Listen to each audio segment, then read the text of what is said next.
on the yesterday's episode of the reality show, we have covered the Francesca Albanese interview on the Piers Morgan Uncensored, and so we only covered a bit of it.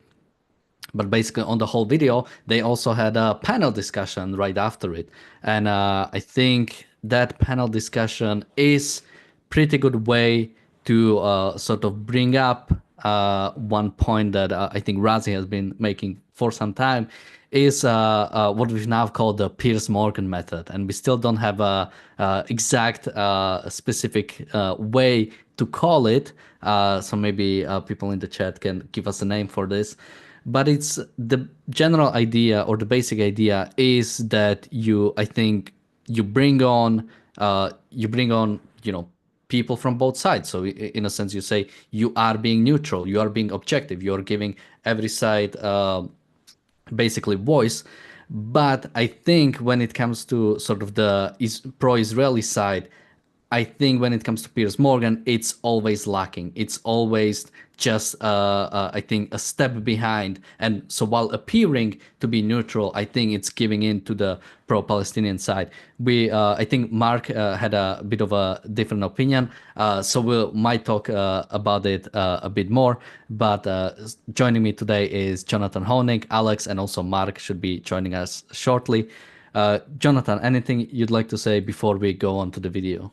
Just want to wish a worldwide happy Thanksgiving. Ms. Rand talked about Thanksgiving as being a typical American holiday, a producer's holiday. So we're celebrating it here in the States, and just wishing a productive, prosperous, healthy, life-affirming year ahead for all of our viewers, and most importantly, all of our supporters who keep us on. A lot of programmers and creators are off on holidays, but we are here literally 7 days a week, thanks to our global community of supporters. So thank you all for keeping us on the air, and please keep the super donations, the super chats, and the subscriptions coming, and tell a friend as well.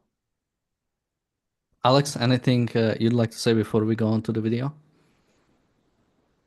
No, I can't wait for the video, because it's always such stimulating intellectual conversation on Piers Morgan, and I'm excited.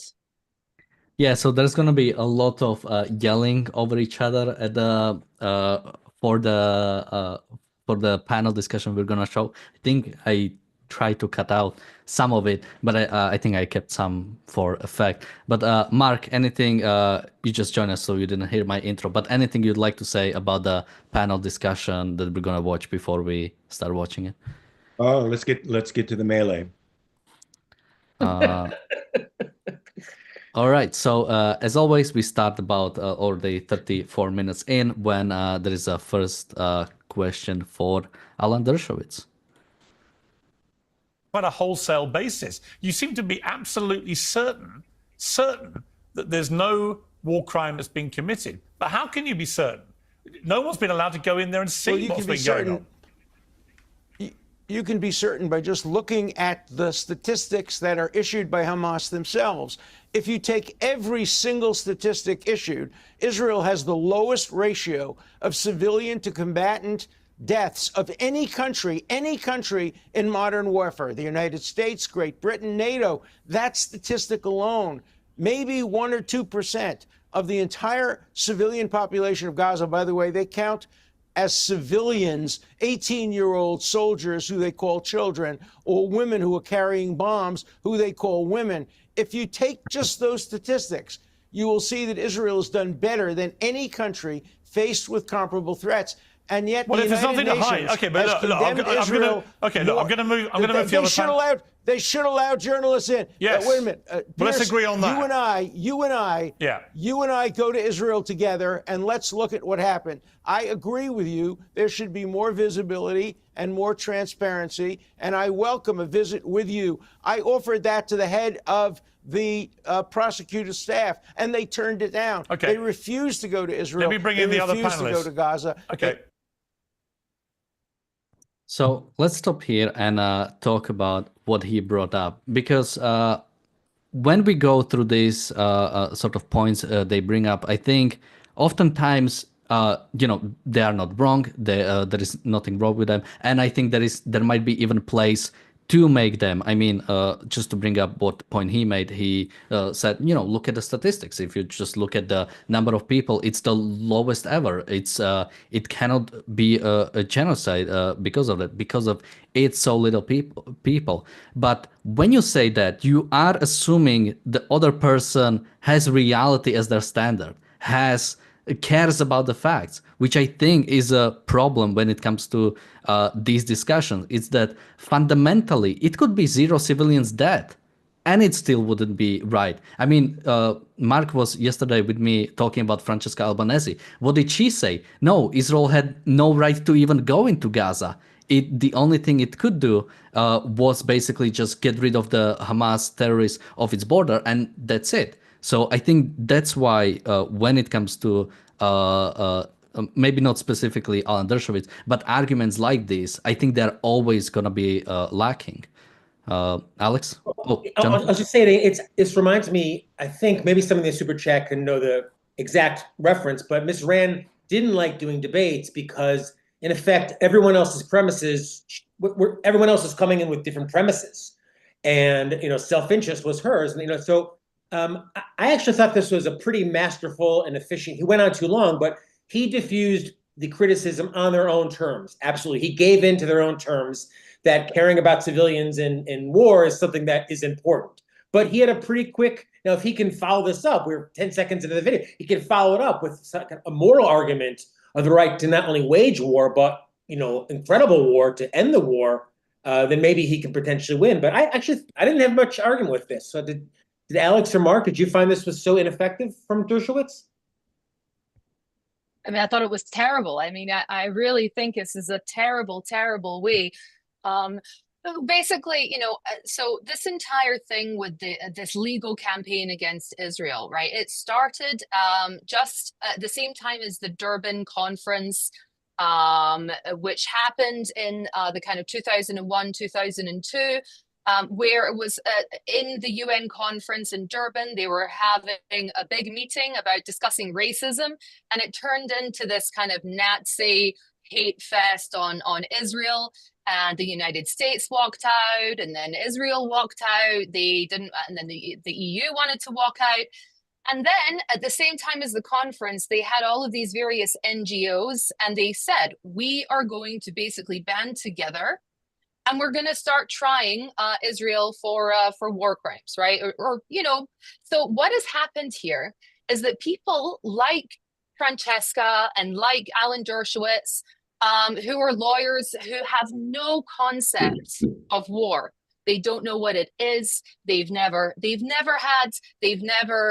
smelt burning flesh, right? That's coming right after a rocket strike. They don't know anything about it. So they have constructed a reality. They've constructed a universe because they're academics, and that's what academics do. And they're forcing the rest of us to come and live in it with them, right? And then debate on their terms. No, that's absolutely not what we should do. That's not it's utterly irrelevant what the civilian death rate is. And you're saying it's low. The percentages are low. You're living in their house of madness, and you're asking them and you're speaking like them, like you are them on their terms. So you can't win. There's no winning, and there's only losers are at that debate or speaking in this debate. Only losers. Yeah, I mean, just quickly before I kick it to Mark, I really like the point Jonathan made about that Ayn Rand didn't like debates, because whenever I think about sort of like debates being interesting or being fun on some issues, maybe even among objectivists, it's fun because there are underlying premises. We have the reality as the standard, or even when it comes to, let's say, political issues, we agree what the proper system should be. We agree on capitalism, and there is some discussion about what's the best way to implement it. But when you have, I think, at the end of the day, I don't think there is any sort of rational defense of Palestinians, rational defense of some Palestinian state. So by engaging in the discussion, you are automatically in complete different fields. Although with I think it's usually, I think Alan Dershowitz is the inconsistent one. I think if he is, if he would be fully into sort of the modern sort of ethics that's out there, he would be on the Palestinian side. But Mark, what do you think about Look, this? when you adopt a moral argument of the opposition, you're acknowledging that it's legitimate to some degree. I liked Alex's formulation there that the number of civilian casualties is irrelevant. That's a hard thing for people to swallow today, but it is with respect to whether or not the war is moral. That's irrelevant. I want to say that the crime is war itself. The making of war on innocent human beings is the crime. And with respect to the press going into Israel and not being allowed, and Dershowitz giving into that again and saying, yes, they should be transparent. No, their obligation is not to be transparent to the rest of the world. The obligation is to defend Israeli citizens. And that means until the enemy is completely wiped out or surrenders. Unconditional surrender means they are now accepting the proposition that civilization and persuasion and diplomacy and decency and civil rule of law and rights are now applicable to them. That's what that means. And Israel has to start embracing this, or they're just going to go down the path of the forever wars, which they've been in since 1947.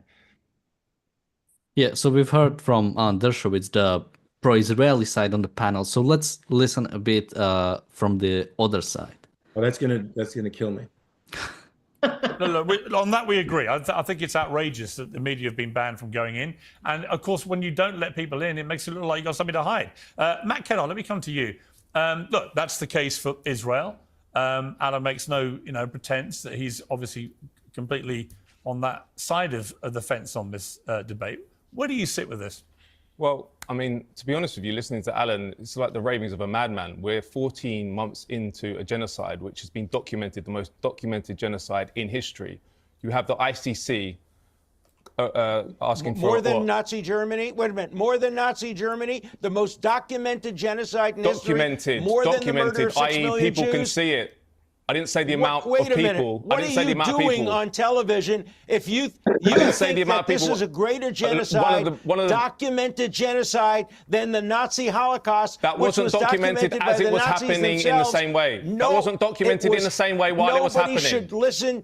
Nobody should Why don't you let me speak? You only can speak over people because your arguments have no validity. There isn't a West War now. Genocide than the Nazi genocide. Shame on you. Shame on you. Shame on you for defending a genocide and using the memory of the people who died in the Holocaust to justify that genocide. It's disgusting. And I had family who died in the Holocaust. I find it disgusting that people like you weaponize anti-Semitism and weaponize Jewish suffering to justify another genocide which is happening now. But let me answer the question.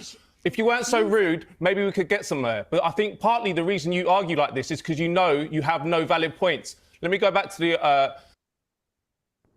Okay, sorry for that. I thought they talked over each other much less than they actually did. Just look at, actually, Razi had a comment in the chat, so let me just read it out because it also makes my point. Razi says, all of Piers' pro-Israel guests accept a bunch of anti-Israel talking points. He has them on because he wants Hamas side to win debates on his show, just like he wants Hamas to win the war.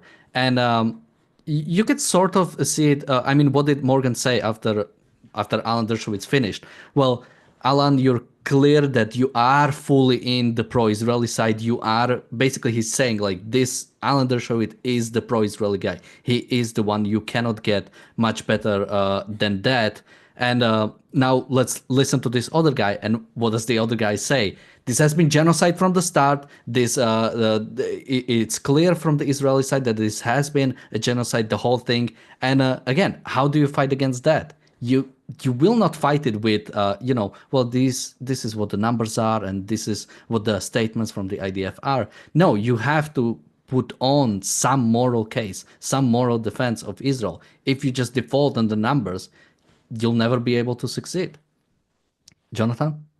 I don't know. I have to say, I've been on panels like this before, and I empathize with Dershowitz because, Piers is casting. And if you look up who was the senator who left the Senate? He used to be on SCTV, Mark, the comic. He wrote a book. Yeah, Franken. Al Franken. Al Franken wrote a book once describing the Hannity and Combs television show.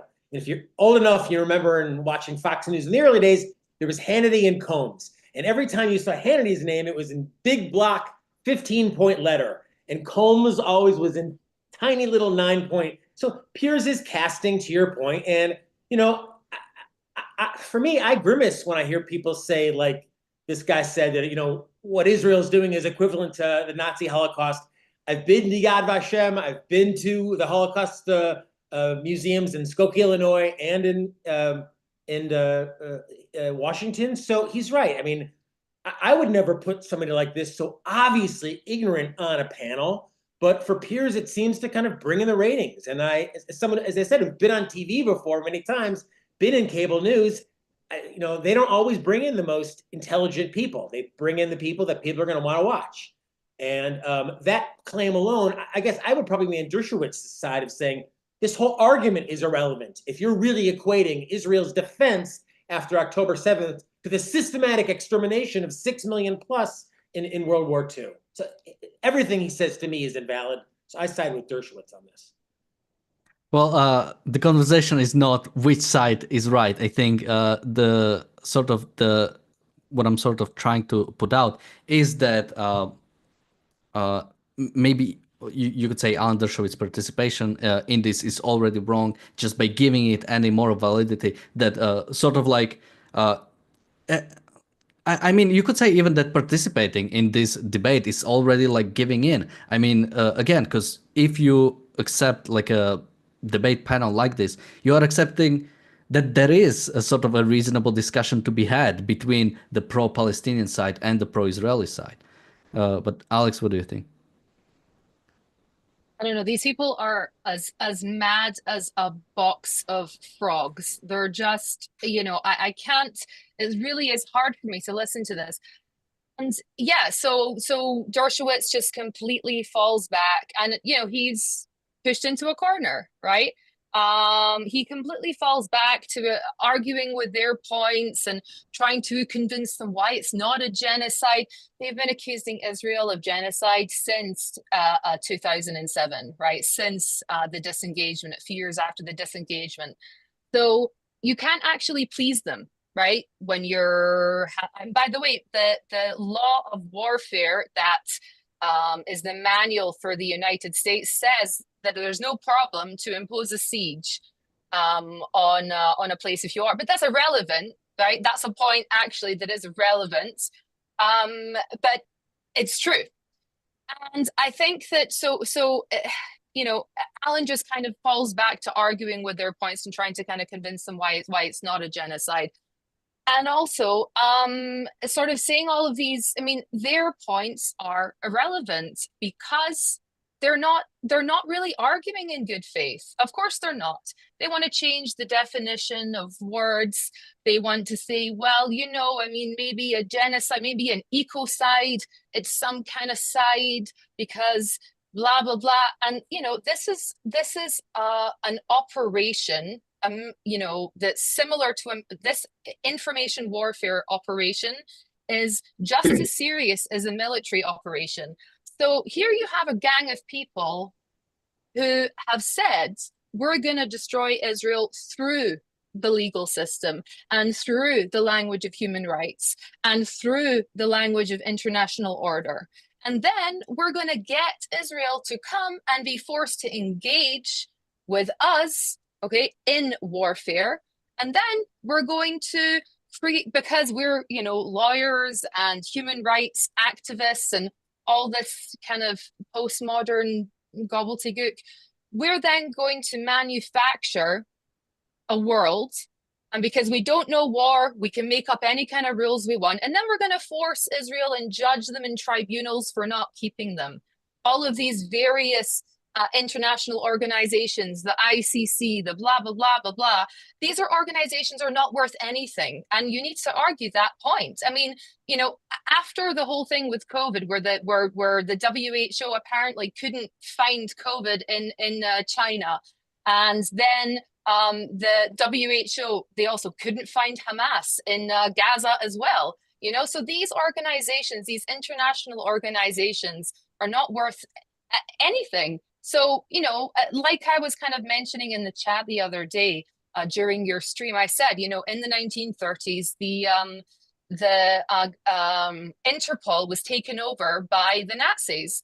So they issued all manner of warrants for people, right? So I could also say, oh, but look at that guy. He's got 30 warrants out that Interpol have issued, right? Yeah, okay, so what?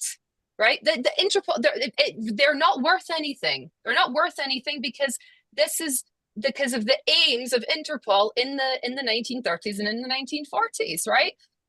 And I don't know. And instead, it would be like saying to someone who had a warrant out against them in the 1930s, I didn't really commit the crime. I swear I didn't. No, you explain. No, this is organizations not worth anything because it's run by Nazis. Just quickly, Razi says in the chat, Alan Dershowitz doesn't talk about right and wrong. He talks about what's supposedly legal under international law, as if compliance with the laws of war is more important than winning. And we can talk a little bit later maybe about this idea of international law. But my favorite thing from that is when Norm Finkelstein talk about it. And, you know, he's always full in on international law. He only wants compliance with international law. That's what he argues for. And then someone brought up to him, well, what about Yemen or the Houthis bombing international shipping? That's a breach of international law. Support that. I totally support that.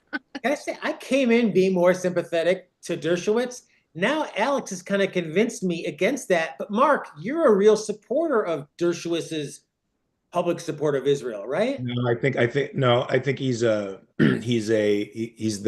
best that they can get on that side, minus an objectivist. I think only objectivists have a very clear perspective on the morality of this. And I think he undoes himself with all the paradoxes and contradictions of his perspective by adopting or attempting to he legitimizes the arguments of the other side by adopting them. He attempts to diffuse them in many ways, but he's not. He has the altruist framework underneath him as his moral foundation, and he will always, as a result, lose the argument in the end. But you said, Daniel, that you don't think you should necessarily have these conversations with people that don't argue in good faith. Dershowitz does say something down the line, a spoiler alert for anybody. He's like, I'm so happy you guys are on this panel because you're showing the world what idiots are out there defending the pro-Palestinian movement. And in that sense, I think, as Alex said, this is a front of the war. I mean, the PR is definitely the way these people are degrading the morale of Israel and the West in order to beat them psychologically, turning their own moral codes against them. So these conversations are absolutely vital. It's not that you're going to convince the douchebags on the panel who have no souls and no consciences at all and are driven by these other malignant motives. But you may convince people who are on the fence if you have the proper moral fortitude and orientation that they need to rethink their premises or they need to come down on your side. So I think these are the very vital conversations to have. I think the whole accusation of genocide it shouldn't even be addressed at all. As Alex said, the civilian casualties are irrelevant. The crime was committed by Hamas and the Palestinian people. And undoing that crime, it means finishing the job, making Hamas surrender unconditionally. And that means by whatever means necessary.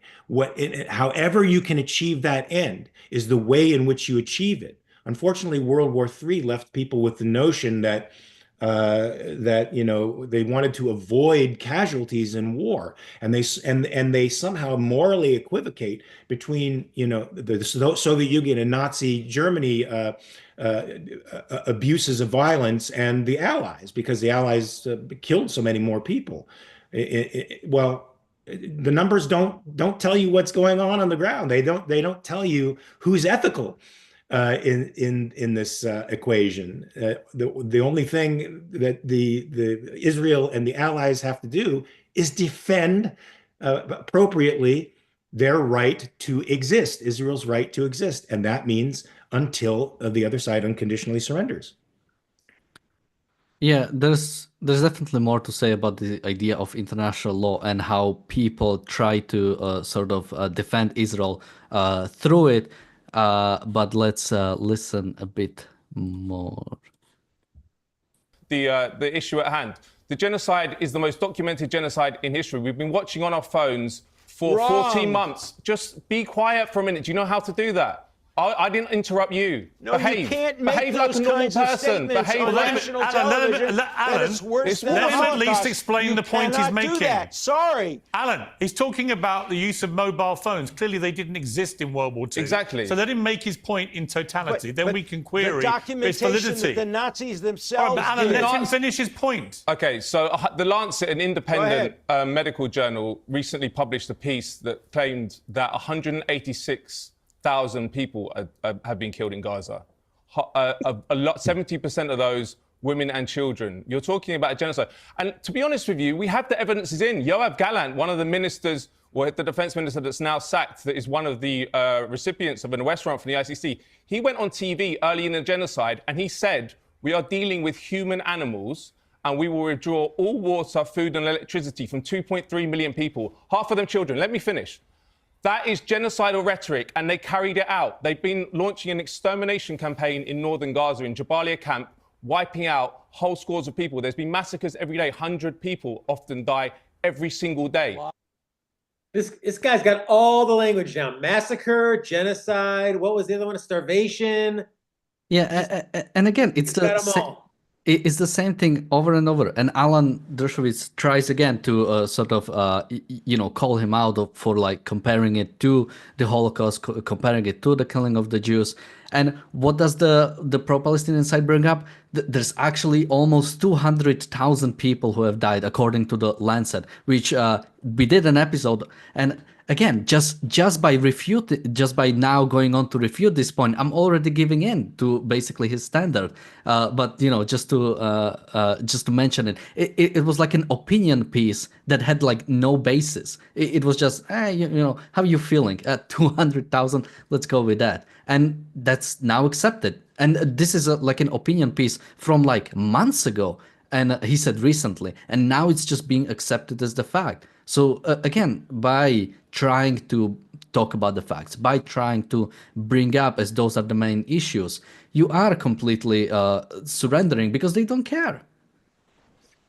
Jonathan? Well, it just doesn't remind me a little bit of Dr. Peikoff, who when he talked about rationalism.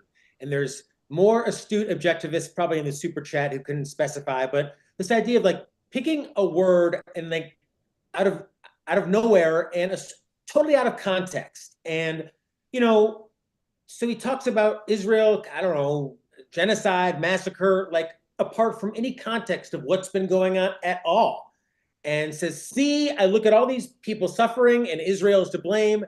And, QED, end of story. And out of context, anyone can, I guess, prove anything.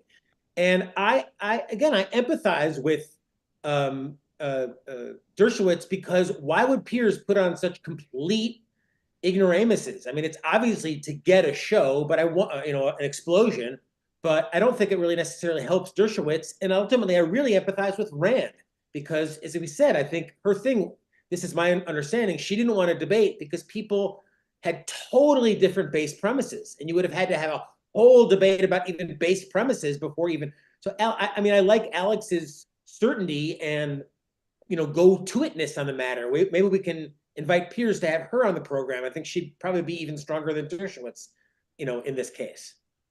Yeah, just quickly on that, I'm not sure where I've heard it from, but someone was making the case about how basically debates are really hard because almost every debate has to be a meta-ethical debate because you always, you need to have some basis, you need to have some premise that you can build on. If you have literally nothing foundational that you argue on, Well, what are you arguing about? You are, as we've seen with this panel discussion, you are just gonna be yelling over each other because you cannot find any ground. And I think that's why, ultimately, like I think participating in these discussions, I mean, there might be a case, does this actually convince some people? But we are 14 months in and we still have the same exact points coming from the Palestinian side that have been debunked and didn't matter.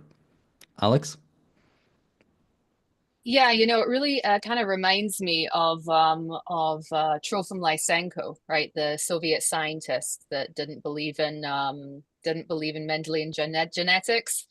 And all of the kind of medical organizations in Russia, they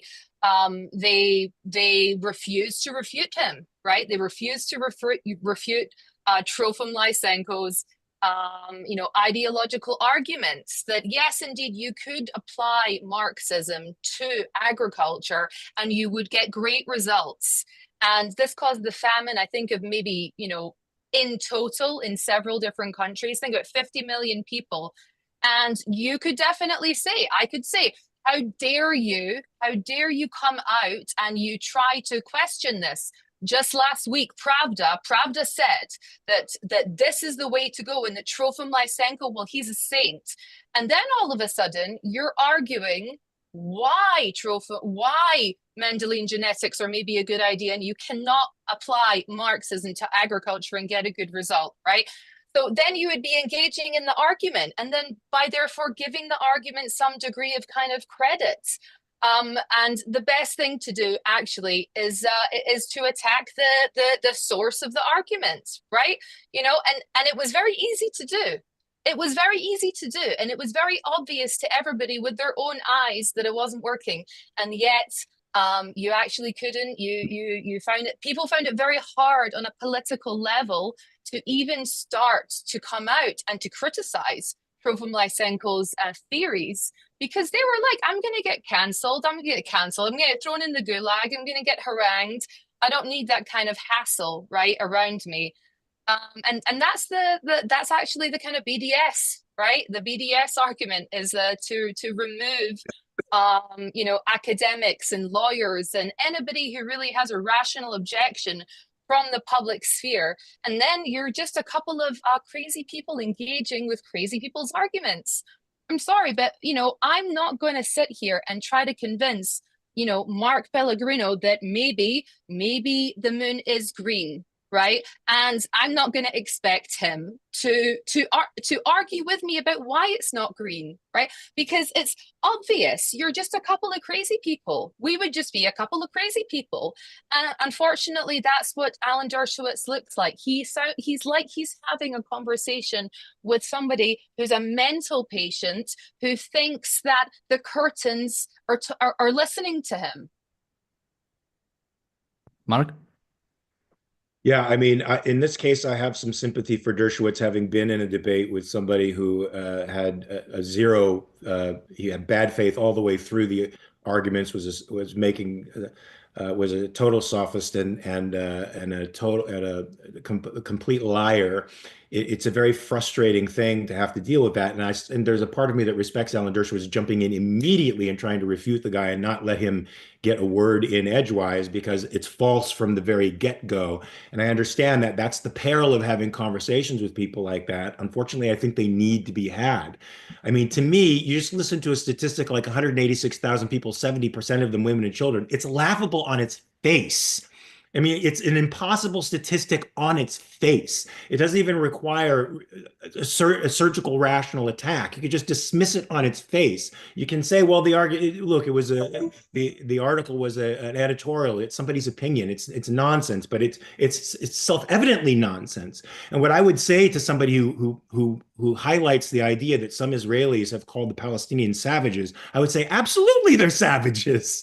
They are absolute savages. When you give up civilization to murder other human beings and you commit yourself to that form of action against other human beings, you have thrown away what makes you human. You've thrown away rational values and rights. You've thrown them all away. And you are now submitting yourself to the law of the jungle. That makes you a fucking savage. And you are going to die by that if you've made the mistake of picking that fight with a stronger person or a stronger entity. So as far as I'm concerned, now I don't know if you'd win friends and influence people. You'd horrify Piers Morgan. You get the whole panel against you, even Dershowitz, if you said, yes, they're savages, but you would be morally correct. Well, and when Rand said they were savages on Donahue 30 years ago, I don't know if there was gasps, but people should check out her interview with Donahue when she's asked about the situation in the Middle East. And, describes, the advancement of Israel, how Israel's, and I always go back to it because it's so relevant today, and even more relevant, I think, to this Piers interview is, Israel bringing advancement, modernity, rights, a rights-respecting culture to the Middle East, and all these other countries around it. It's like we're celebrating that finally, maybe I guess women are getting to drive in some parts of the Middle East. It's like, wow, it's like saying to a 15-year-old, gee, you're finally starting to walk. I mean, come on, these people live in the Middle Ages. Israel is the modern rights-respecting country in the Middle East. It's why it's strong, and it's why I think it should use its strength. And perhaps Dershowitz isn't the best advocate for that after all. We have a super chat from Roland. Thank you so much. He says, happy Thanksgiving, happy Black Friday. Definitely happy Thanksgiving to everyone. We have a super chat from PC. Thank you so much. He says, I'm tired of Piers Morgan playing both sides. Well, he just had a moral quandary for about 14 months. It's you can't blame the guy. Just quickly on the, yeah, Alex. Yeah, it's also like why on earth, from a just logical, right? Not even making it a moral. Why on earth would the IDF, who's trying to convince people to get out of their houses and to not get killed by a bomb, why would the IDF bring journalists into that situation? Why would they bring more civilians into the place that they're trying to convince the civilians to get out of? So if you're going to bring in journalists, why not bring in protesters? Okay, why not bring? There's no end to it. No, really. You say you're a democracy. You're not letting us protest at the,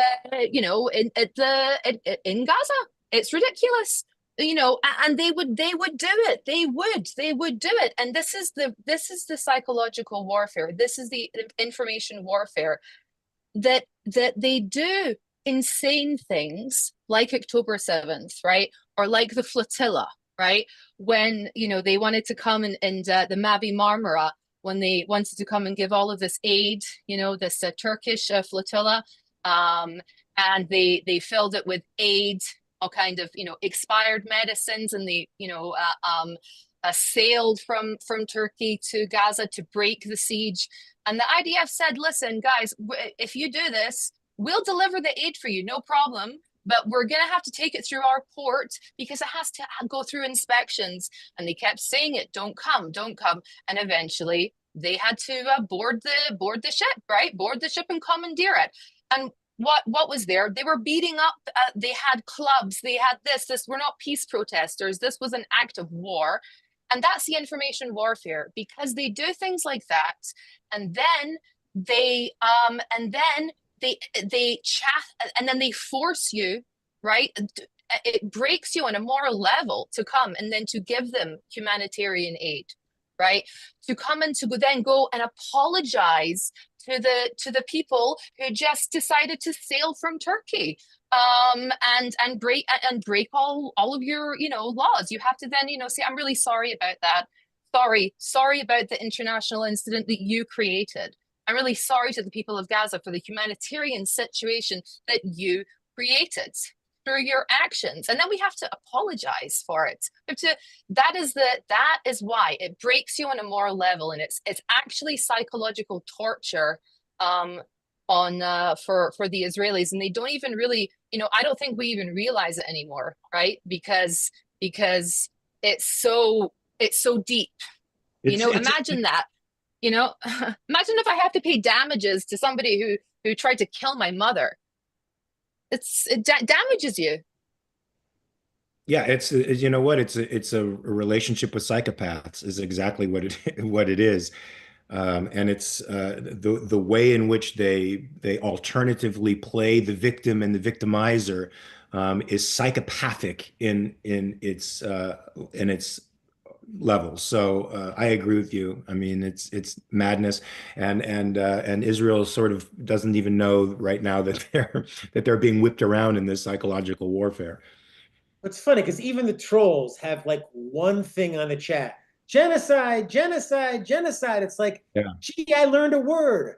Like learn some history. Go to Yad Vashem. Go check out the Holocaust Museum. Like learn something beyond the 15 seconds on Piers Morgan that you barely even watched.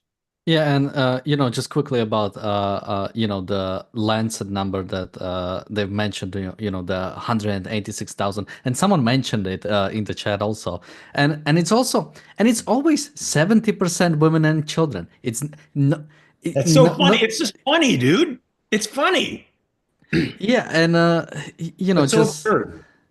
And sort of wrapping around, and he mentioned that Yoav Galant had called the Palestinians animals. Maybe I don't remember that, but maybe it did happen. Yeah. Well, I think they were actually talking. He was actually talking about Hamas. I mean, he said we're dealing with human beasts, is what he said. Yeah. Which is he was right. I actually kind of sort of respect Yoav Galant a little bit more for that.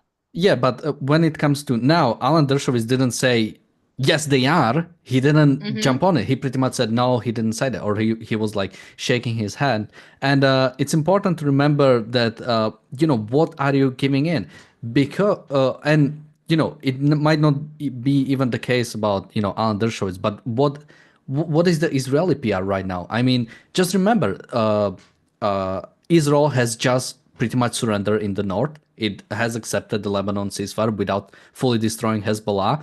Now people are pushing even more for the Hamas ceasefire. Not to mention there already was one. Like these, the rhetoric you have consequences. I mean, imagine if during the Second World War, you had the exact same, let's say, American media saying, well, what about the innocent Germans? What about the innocents there? Shouldn't we? And your defense would be, well, look at the numbers. The numbers are actually not that bad. They're not as bad as in the First World War. So we are sort of like doing that. Do you think if you had this defense of American actions, that America would actually finish that war? That with that sort of rhetoric and that defense, we'd be on the Sixth Reich by now. Yeah, so that's why I think sort of what the pro-Israeli arguments are, what the pro-Israeli defense is, matters, because I think it manifests in the international opinion, in what the politicians push for, and at the end of the day, what Israel actually does. But anything you guys like to say, or should we listen a bit more? Let's hit one more hit before we go cover Turkey. It's clear to the whole world. You are in the minority and the walls are closing in. The walls are closing in. Okay. 125 countries, if Netanyahu and Yoav Galant, who are wanted war criminals, step in, they will be arrested. And thankfully, the ICC saved the reputation of international law, because one of the disgraceful things about the ICC arrest warrants is it took so long. The whole world has been watching this. We all know what's going on. You are the minority. The whole world is appalled by what we are supporting. Can I make one more point? Sorry. Quickly, yeah. One thing you said was correct. This is not just Israeli war criminals we're talking about. We're talking about war criminals in London and Washington too.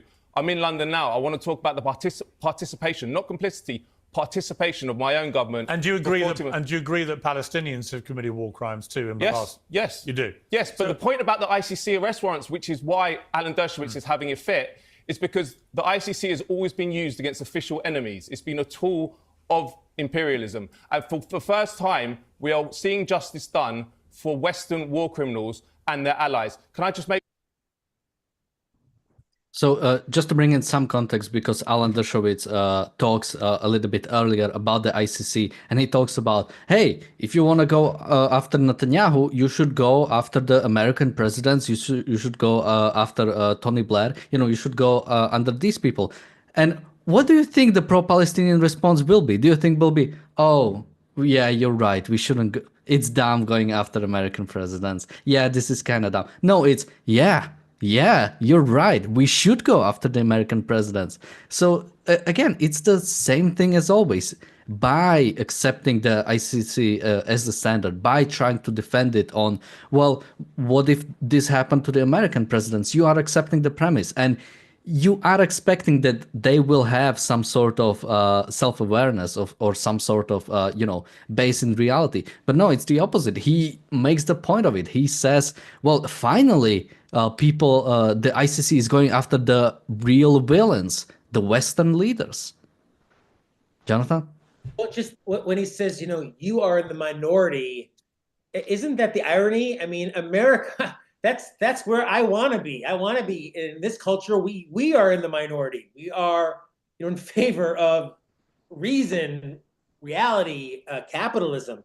And I mean, I tell you, the one thing I hope that Trump might do, if he's such a disruptor, if he's such a breaker, if he's so unorthodox, let's see the UN out of the US and the US out of the UN. If that would be something that Trump would get behind, I would be the first one to give him some major hurrahs, because and I was on the ICC show this past week. I mean, just that ICC warrant is not worth the paper it's printed on, and I think to sanction the UN is to be part of it. And we all know what Ms. Rand thought about the UN. She was right 40 years ago. The UN is truly evil, and I'd love to see the US, Great Britain, and the UN and Israel out, like now.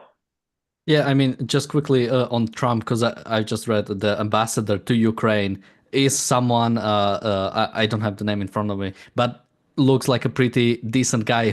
It's someone who has been saying Biden was actually too weak when it comes to supporting Ukraine. So now that Trump is going to be the next president, I hope for the best. And if we get support for Ukraine, if we get support for Israel, if we get some, I mean, they're already talking about sanctioning the ICC, which the upcoming Senate Majority Leader has been talking about. If we get all that, I mean, that's going to be pretty incredible stuff when it comes to finally giving a blow to the the idea of international law. Is that a proper way to say giving a blow? I think that's a wrong thing to say. But yeah, it would be nice to see some,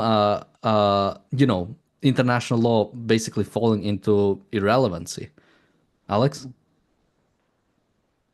Yeah, it's, really wish we could do, a genocide, right, against all of these bogus international organizations, right, who impose all of these rules that are made up, right, by academics who have no idea about war. They wouldn't last very long in a war. They wouldn't get out of their house in a war. In fact, they wouldn't pick up a rifle because that would be wrong, right? Why defend yourself at all? Really. I mean, it's like saying to somebody who's fighting back, someone who's a woman who's being, raped, and she's fighting back.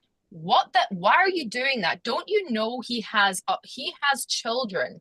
If you kill him, then who is going to look after his children? It's total lunacy. It's mental. It's mad. It's crazy. Why bother with these crazy international organizations? Okay, they can issue all the warrants they like. I mean, really, it's like, okay, who cares? I'll issue some warrants. I'm gonna sit down. I'm gonna write a warrant tonight. I'm gonna write some warrants, and then I'm gonna walk around. I'm gonna see who wants to enforce them with me. It's just a gang of dictators, right? So who cares what they think? Who cares? Honestly, who cares? They're irrelevant. If you're North Korea, why would we ask for your opinion? And then we include you in the gang.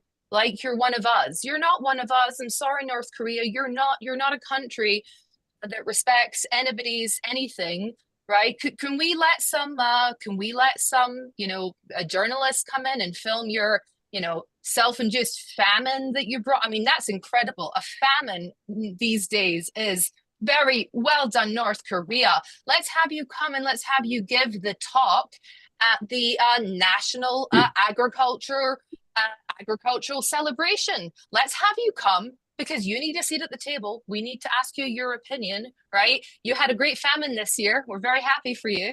come talk to us, and then issue some warrants because we're not keeping up with the green energy, whatever the heck.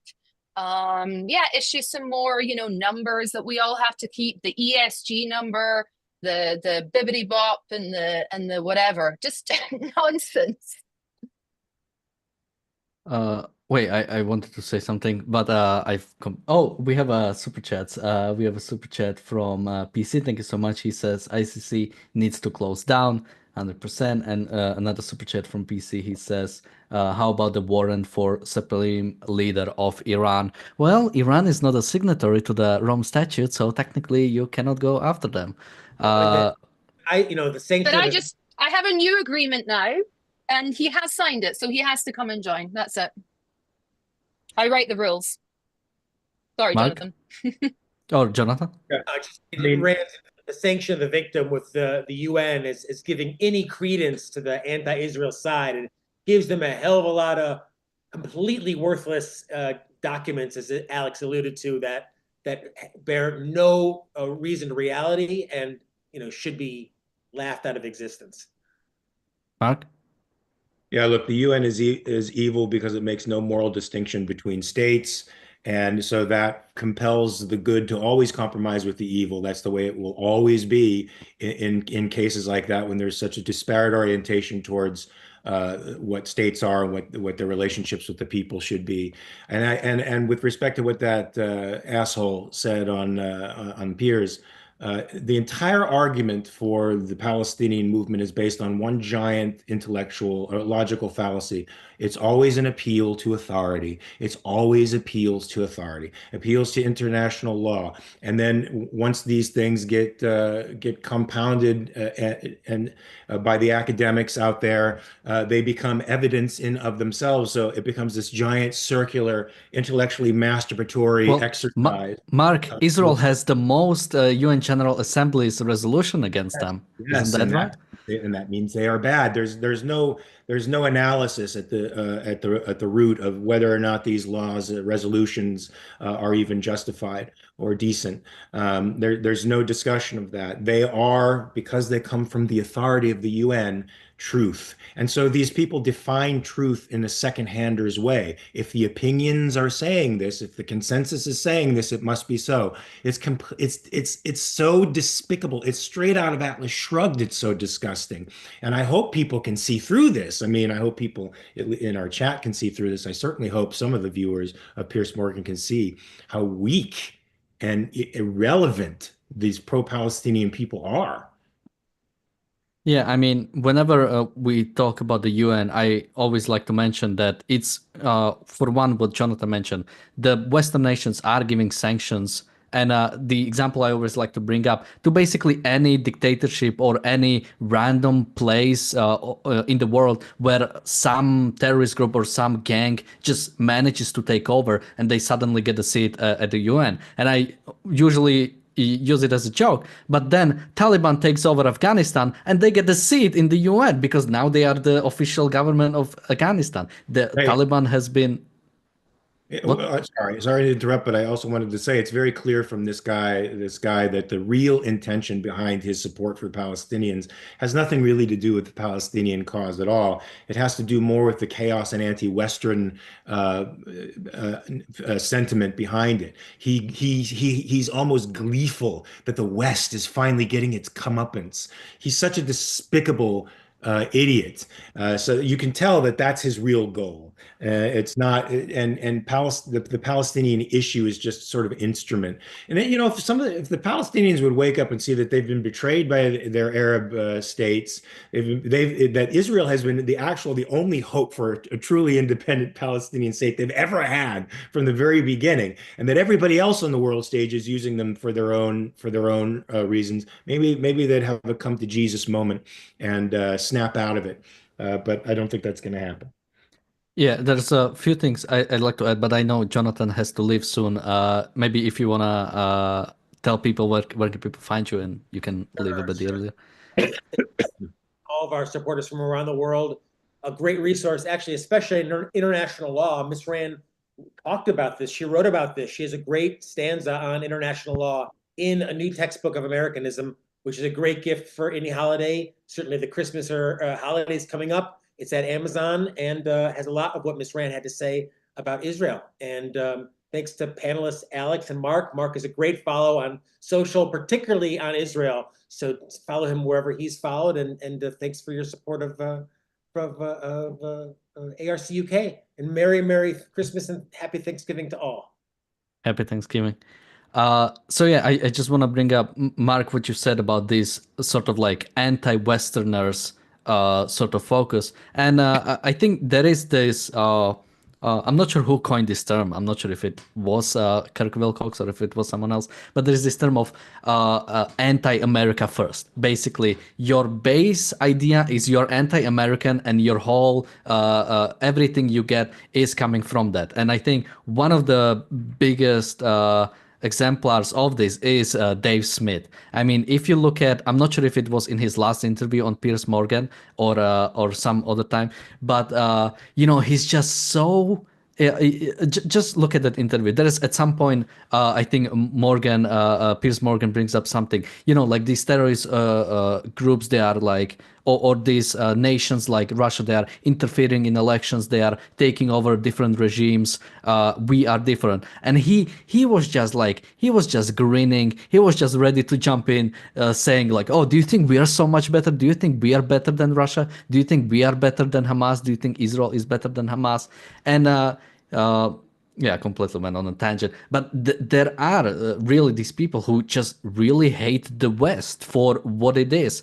And they're trying to destroy it by basically saying it's no difference. Ukraine and Russia, basically the same. Israel and Hamas, or Israel and Iran, basically the same. America, North Korea, I cannot even tell the difference. Dave Smith suffers from the disease of anarchy, so that's his problem. He can't, for him, he thinks that all states are the same. He makes no moral distinctions between them, and he thinks the state just in and of itself is inherently evil. So he's as paranoid and creepy as the anti-gun fanatics out there. So I can't, you know, that's where his knee-jerk hatred of the state comes from and America. Yeah, but I think there is this sort of like unified, it almost something that unifies sort of the far left and the far right, or the anarchists and the other. They can unite on hating America. They can unite or hating the West. And it really shows that, you know, the fight is not between the left and the right, but between liberty and oppression or authoritarianism. And that's what, you know, that's why these people hate America. But Alex, any last words? And where can people find you? I mean, it's a little bit like listening to if you're to say, you know, Daniel, it's really crazy how many of these you know, journalists and are falling out of windows in Russia. I reckon it's probably Putin, right? And somebody chimes in and they go, yeah, but do you know that Israel killed Ismail Haniyeh? And that, you know, we killed Osama bin Laden. If you didn't know who these people are, you'd be like, oh, shit, well, I didn't know that.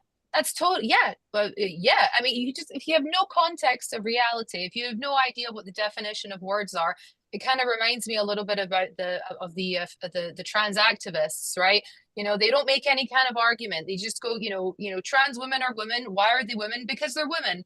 Okay, so it's just a circular argument, right? You have to be able to explain why you have to be able to explain your moral case from a place of reality and not from just distorted whatever. I recommend IDSF, which is the Habittronistim.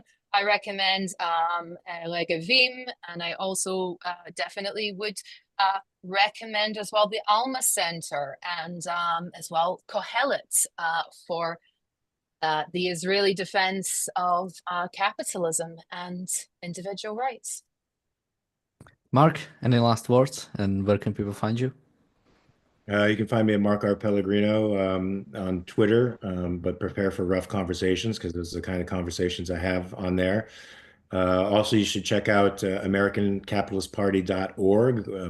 We're up and running now, and look at our website, look at our policies, donate, become a member, and let's knock the libertarians off the pedestal, and maybe even the Republicans as well, and make it a real a real fight between statism and individualism, because that's the real collectivism and individualism are the real lines drawn in the sand. And so the Capitalist Party is the one true party for individual rights out there. We're going to be at LibertyCon February 6th through the 9th, so in Washington, D.C. So go out there, come to our booth, get some of our materials, become a member, and start fighting for individual rights, folks, because that's the answer to the problems out there. And you can find me on my YouTube channel, Dan. The links to everybody's stuff are going to be in the description. Thank you guys for joining me today. Thank you everybody for watching. We'll be back tomorrow with another episode of The Daily Objective and The Reality Show. Bye-bye.